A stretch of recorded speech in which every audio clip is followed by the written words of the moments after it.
hate starting these. This is Want the me to worst start part. it? Yeah, you started this time. That'll be great. I have to start class on a daily basis. I love it.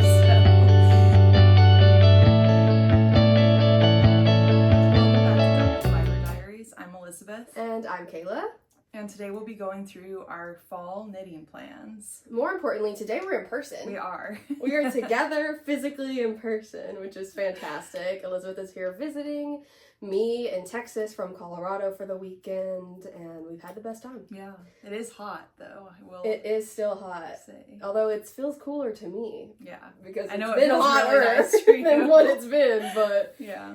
But for you, you're about to drop into freezing, potentially. Yeah, it's going to be 25 degrees later this week overnight in Colorado, so it's pretty exciting. I can't even imagine. It won't hit that until like maybe February. Maybe. Here. If you're lucky. If we're lucky, yeah. Unlucky, depending how you exactly. Okay, yeah, so we're doing our top 5, or our fall knitting plans, basically, and I picked 5. And I also picked 5. Will we get them all done? That's a great question. One of mine, I can go ahead and start, is done, aside from blocking and buttons. I finished it literally this morning, and it is my Ginny jacket by Petite Knit. This is her. She is gorgeous. So pretty. I pretty much copied the twins who knit. Because I loved the color of hers. I don't even remember what yarn she used. She used a Knitting for Olive combo. Knitting for Olive in ochre brown, I think. Yes. Yeah. And so I had Knit Picks Mongoose palette and Mongoose already for a sweater that I hadn't planned yet, but I got it because it was on sale and it was a great color. And then I got dark Cognac from Knitting for Olive Mohair. And I ended up doing what she did, even though she did it not knowing that the pattern calls for 2 strands of fingering weight and 1 strand of lace, but she just held 1 strand of fingering. So I just held 1 strand of palette with in Mongoose with 1 strand of Knitting for Olive dark Cognac. Soft. It's so soft. It's so fluffy too. Palette has a loftiness that Knitting for Olive Merino doesn't have because it's a bit more woolen spun. And it turned out so good. It's just a ribbed button band. It's a crew neck. It's knit bottom up, which was quite the experience. But this was my first fall knitting plan, and it is done. Buttons will go on today, and it will be blocked tonight. I'm so excited to hear how it is. I think it's gonna grow so much because like it's all 2x2 rib with smocking, so like it stretches. Yeah. So I'm excited for it to be blocked. I'm very excited. Very excited. How it turns out. I need to do a pre and post blocking video because it's gonna be very different. It's gonna be different for sure. But yeah, that's my first one.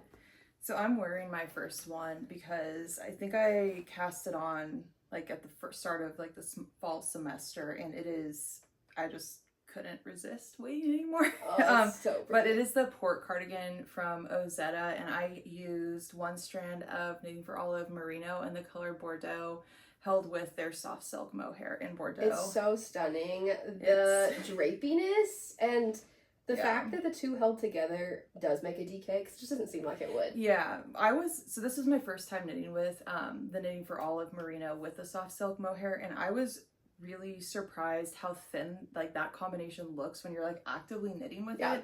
But it knits up to a really nice DK that's like very drapey, very lofty. It's probably my new favorite yarn combination. Oh, so exciting. I had 1 other sweater quantity of it in stash already, which is more of like, I guess it's a hopeful fall knitting plan, but I'm not talking about it today. Yeah. But I recently, when I was traveling, got a second sweater quantity of it because it's just, I love it so much. I know, after seeing yours, I have like on my Christmas wish list a couple sweater quantities of 2 different colors that I want. One of which is the one that you got recently. I will. The bottle green. Yeah, you would like bottle green. But yeah, it would be great for Texas, honestly, because it's a super thin fabric, but it like is very like wearable, breathable, I would say. No, it looks great. So it's fantastic. Yeah, I'm very excited about it. So we both pretty much finished our very first fall knit for our knitting plans, which is fantastic. So we're on a good start. We are. My next one I have started, and I haven't done much on it because I was focused on the Ginny jacket. But this is going to be the Hugs and Kisses Pullover by Sari Nordlund, which you have knit before. I have. I love that pattern. What yarn did you use? I used Patagonia. That's right, Patagonia from Juniper Moon. I am using Knit Picks palette, again, held double in Hare Heather. And I swatched with this and it looked great, and this is the perfect neutral that I was looking for this pullover. And I love cables, honestly. This is so fun. This reminds me of when I was doing the book club cardigan, and so I'm really excited to get back into this now that I've finished my Jenny jacket. That is such an addicting, relaxing knit. I knit it pretty much exclusively in like the 3 weeks that I was doing my most heaviest interviews last fall, because it was like the perfect like mental. It really clears your mind. Yeah, because you have to focus, but it's not like it's not a hard cable project. No, it's not hard cables by any means, but you do have to focus. Yeah, and so it clears my mind. Yeah, I love it. And it's so great. Sometimes I just need cables on the needle, and that was when I casted it on. Yeah. So speaking of cables, I don't know if I'm going to be finishing this test knit on time. I started it a little late, but I've been working on the Crail Cardigan test knit for the Creabea or Rebecca Clow. I am knitting it with Knit Picks Wool of the Andes in Rooibos Heather, which is like this nice reddish orangey brown color. It's so squishy in this pattern. Oh my gosh. It creates this like beautiful waffly texture. I got a lot done on it, and then I was like, I just need to take a break because it's a lot. It's a lot. Of the cabled patterns I've done, I love this pattern so much. I'm excited to have it and wear it, hopefully this fall, but it is definitely like the most time consuming cabling I've done because I won't say the exact number of rows since it's like in the pattern, but like it has the shortest repeat in between like when you're doing a lot of stuff, so that I've ever done. So you're cabling frequently. Yeah, you're cabling frequently, and then for whatever reason I had just gotten to the point where I didn't need to always use a cabling needle, and for whatever reason in this specific cabling pattern I can't do it. Yeah, it's just easier. Yeah, so I've been using a cabling needle, and it's just like way more frequent that I have to like a really slow round because like the whole thing's cabled except right under the arms, so it's going to be beautiful and I'll love wearing it. It's going to be gorgeous. It's going to be like an heirloom piece. Yeah, but it's like it's a labor of love, but very excited about it. It's going to be a gorgeous labor of love. Yes. Okay, everything I have left to talk about is just I have the yarn because we're where I live, so I have my yarn with me. So the next one I'm planning to knit is with Drops Daisy in this red color. It's color number 21. I don't remember the name off the top of my head, but I'm going to knit the Olga cardigan in this, but I'm going to do a short sleeve. I saw this on Ravelry. Someone did a short sleeve Olga cardigan in this color, and I was like, yep, I need that. I need that in my life because it's going to be so good for Texas all year round. Being a short sleeve cardigan, and short sleeve cardigans are like really popular right now, and I think they're really wearable. So I'm not doing the stripes that the Olga calls for. I'm just doing solid red short sleeve cardigan. Be so cute. In this lovely red that I'm very excited. I've already swatched for it. I haven't cast it on yet because I have other things. Like my Jenny jacket was on the needles until recently, but it will probably be cast on sooner rather than later because I really want it this fall and into the winter. It's gonna be stunning. I can't wait to see it. I'm excited. My third fall knitting plan I started literally 2 days ago. This weekend. I brought the yarn here and with plans to start it. So I started the Gib sweater by Andrea Mowry, and I am using Sewrella Classic DK in the color PSL or Pumpkin Spice Latte. I love pumpkin spice lattes, and it's so perfect. When I saw this color the first time, I was like, I need a fall sweater in it, and so I'd forgotten originally that I wanted to knit a fall sweater in this color this fall. So when I remembered, I quickly ordered the yarn and more or less immediately cast it on. What I didn't notice at first is like the raglan details has this cute little cabling in it. The cable is so cute. You can't see it depending on the yarn color. Yeah. Like, so her sample is a really dark, like almost black or green or dark green. It's like very dark basically. And so you can't really tell there's a cable, but then when you start knitting it and you see lighter colored ones, you can see the cable more. But I've knit with Sewrella Classic DK before for a sweater, and I know I love it. So, it's a 100% superwash merino yarn, but it does have still really good stitch definition for merino. The stitch definition is fantastic. Yeah, and you swatched really well and made sure that because it grew a lot. So you picked your size based on that. But I did a lot of math to make sure that this was going to not be too big when it was done. It looks so good. I love that. But texture. I also know this fabric I'm going to just wear a ton in the fall, and it's going to be the quintessential fall sweater for me when it's done. That's such a you color. It's I so love pretty. it. Okay, next I have these two yarns. This is from John Arbon, and it's their Devonia yarn, which is a 4-ply, so fingering weight. It's a very interesting yarn. It's 50% Exmoor Blueface, 30% Blueface Leicestershire, and 20% Wensleydale or 100% Devon wool. Made in the UK. I got this at Knit Dallas, and I was just obsessed with the natural halo. Yeah, that's a this lot of has, halo. and I was obsessed with these two colors together. And so I'm gonna make the Winter Albina by, oh gosh, who's it by? I'll put it below. I want to guess that it's Boylandknitworks, Caitlin Hunter. Yeah, that's what I was gonna guess. That's my guess. I'll confirm below in our description box, but I'm gonna make that sweater in this. I have enough till I'm holding each color double because it is a like a DK weight-ish, DK to worsted. That's gonna be nice. So it's a striped sweater with a split on the side. I'll see if I can put a picture in this video if I can figure out the technical things so that we can, you know, see representation. But I've already swatched and I'm very excited to knit this up. I'm hoping, I don't think it's gonna be too itchy. I'm not the right person. You're not the right person. I think I can do a little more rustic yarn than you can. But anyways, it's gonna be, I can wear a tee under it if it is. My chest is the worst part, and I typically don't have issues otherwhere, so I think it'll be okay. Yeah. But I'm really excited to knit this. Or you'll just have to come visit in Colorado where there's no where I humidity can wear it, and then it won't be an issue. But this is Midnight Glade and Amber Blaze, and very excited for that. It's gonna be really pretty. Yes. I did not pack the individual skeins of yarn for the other projects. We're flying in. I wasn't gonna just bring like a random skein of yarn. But all the time, put pictures up. Okay. But my next autumn knitting plan, which I have swatched for already, is the Rhodes sweater by Ozetta, and I have Sewrella home in the colorway cast irons. I think it's cast iron. I don't think it's cast iron. It's just cast iron. Yeah. Which is just a really nice, like, deep dark gray color. Yeah, it's like similar to like this color up here. It's a little lighter more than gray. that. It's a little more gray and less black, but it's around those lines, and it's just, I knit up my swatch with home and I am obsessed with that. I'm really excited to see how it looks. It has even, I would say it honestly has even more definition than the classic DK from Sewrella. Oh, wow. Like in terms of stitch definition, and I'll be ordering more of it for other sweaters. I'm really excited. I haven't seen it in person or felt it or anything, so I'm really excited to see how that goes for you. It'll be like a sweatshirt, or it'll be a sweater that feels like a sweatshirt, which is perfect. Those are the best kind. Okay, and then my last one, because this is the fifth one, is going to be with Juniper Moon Patagonia Organic Merino, one of my favorite yarns. I actually got this, I think, for the Traveler's hoodie that I was going to do the crew neck version. Yeah.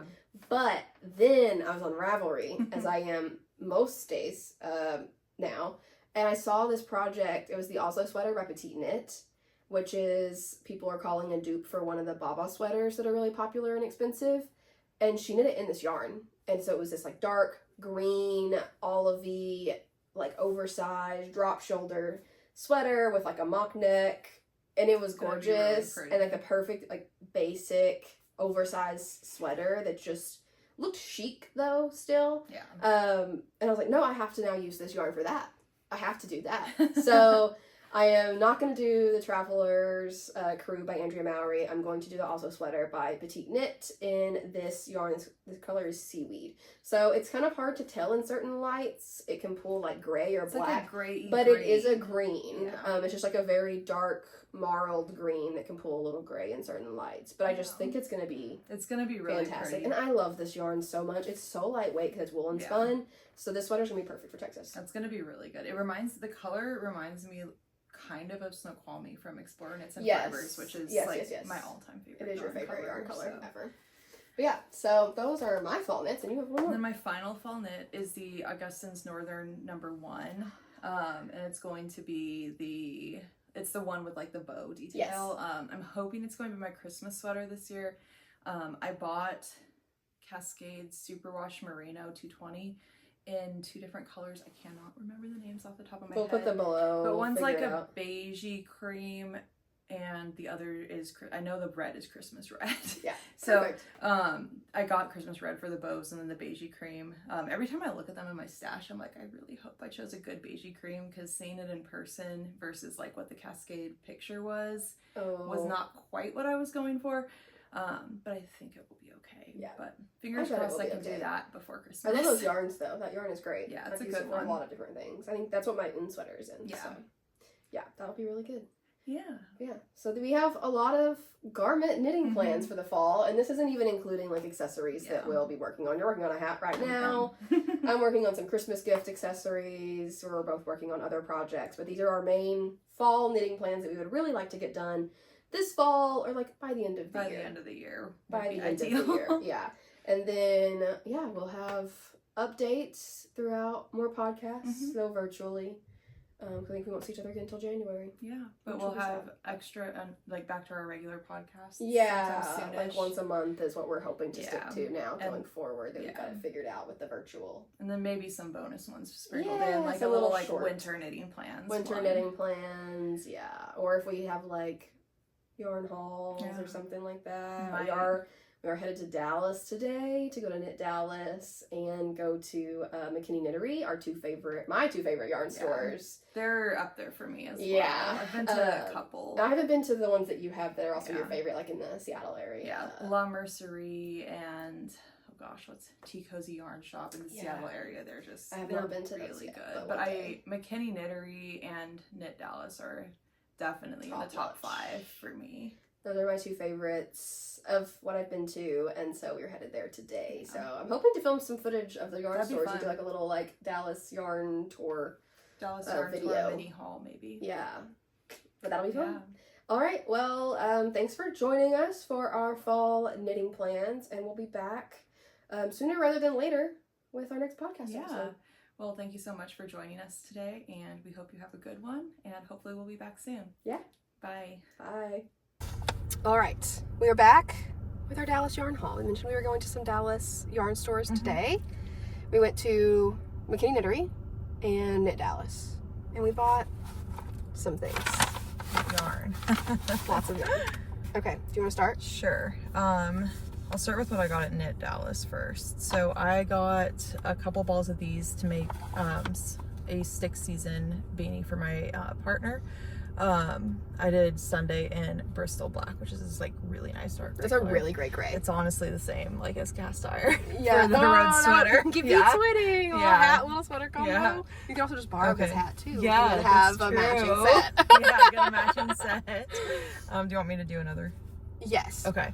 I also got a sweater quantity of Retrosaria Mondim in this gorgeous green color. That's gonna be so good. Yeah. I saw Merlin Knits made a Maple Meadow cardigan, I think out of this color, but just on a different base. Yes, different base. And I knew I wanted a sweater cardigan in like that color, but didn't know like which yarn. And so when I saw this, I'm like, I should just get the actual color, because you were so and obsessed. I'm going to just regret it if I don't. So I got a sweater quantity of that.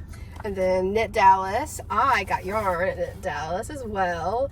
This was on sale. I had never seen it before, but I knew the brand. This is Mayak Yak Lace in the color Emerald. And I got 3 of these to hold. Such a nice look halo at the halo in this light. I got 3 of these to hold with Camarose Minnesol Surrey Alpaca and a dark green color, like Tilly green color that I got in Prague last year. But I was going to use for a cumulus blouse. I don't wear my cumulus blouse as much as I thought I would, the one I already have. And so I'm like, I'm going to repurpose that actually. And if I hold the 2 together, I'll get a great teal color for a broom sweater for Andrea Mowry. And I've been obsessed with the broom, specifically in a sample that she knit that is a dark Tilly greeny blue color. And I think this will get me really, really close to that color. Yeah. And I'm very excited. Yeah, I can't wait it's to see gonna be pass that on. so fuzzy and so good. And it's on sale. And it's yak. And I love yak. One of my favorite pairs of socks that I have has yak in it. Yeah, it's a good yarn. And I don't knit with it enough. So I'm very, very excited. Yeah, that's going to turn 100% baby yak lace weight. Yeah, very excited about that. So that's what the yarn I got at Dallas. And then at McKinney Knittery, I got, start with the yarn and then I'll go to the fabric. So we saw a bandana, like a large bandana small shawl before that we really liked. It's a triangle shape. Very that was basic, a triangle classy shape in like a nice dark brown color. So I knew I wanted to find yarn for that, and I got this Magpie Fibers in Swanky DK, which is like a superwash merino nylon cashmere blend, so super soft. And I'll just weigh this and then knit like halfway. That's gonna be halfway. So good. And so I'll get to use a full skein of yarn That's for that. So and then I saw this pattern that was really cute. I'm just starting to get into quilting a bit, and I thought that was it says confident beginner, and I'm pretty sure I can do that. Oh yeah, you can definitely do that. And then I found these two fabrics on sale, and they're going to be at least the fabric for the front of this, and we will see how far they get once I cut it. Yeah, once I start. The front's what matters, though. Yeah, and honestly, like, I'm looking at the pattern, I'm kind of just thinking I should be able to at least get like the front and the handles with this, and then maybe I'll be able to get the front handles, and just the back doesn't have the pattern on it. Yeah. So I'm like, I'm wondering if I can just make a second pattern, because the pattern just uses 2 fat quarters. If you have enough, then yeah. Yeah. So I'm thinking I might be able to do the front and back. Because you have a yard of each, not a fat quarter of each. Yeah, exactly. Oh, yeah. Just duplicate it and do front and back. Because I think I can do front and back, and then handles with this, because the handles is 3/8 of a yard. Fat quarter should be like, I might be able to get a yard. Also, I love that bonus project idea as a table runner. It is a good table runner project. So I'm excited about that, but got some nice folly browns for that. Very, very nice. And last thing I got at McKinney Knittery is some buttons. Let me take them out of the bag. They are very simple, but they're like metal buttons. Yeah, they're really high quality. They're very high quality. They're very big. This is for my mom's cardigan that I'm knitting her for Christmas. It's the traveler cardigan using Lane Cloud, and she wanted like dark black, brown, simple buttons, because if you know Lane Cloud, it is a color changing yarn that can be very loud, and she did pick the bright colorway because the woman loves color. And so I think the black will be really good for that. I hope they're not too big, but they're really high quality, so I think they'll work either way. But I'm very excited about those. So that's our haul. Now we're gonna go find dinner somewhere, and then drop you off at the airport, which is very sad. But it's been a great weekend. We did lots of fun and shopping. we'll put in some like fun B-roll we took of the yarn stores after this, to some fun music or whatever. So if you haven't been to Dallas, or we're coming soon and you want to check out the yarn stores, you can see some really clips. good ones here. Yeah, Knit Dallas and McKinney Knittery are our favorites. They also have a couple others though that we didn't go to today. Yeah, that are also but these are the two that we usually highly have gone recommend to when we're in Dallas, and like if we highly have any recommend. excuse to go. Yeah, we'll if traffic's not bad, they're only about 30 to 40 minutes apart. Yeah, really not bad. You can hit both. And McKinney's a super cute town, so Oh you could yeah, honestly McKinney spend, like, also has a good coffee shop by it, Collective Coffee. I got a matcha, you got some tea to get some caffeine. Really good. Fantastic. Yeah. All right. Well, we'll talk to you on our next regular podcast episode. And until then, stay cozy, enjoy knitting, and we'll talk to you later. Yeah, talk to you later.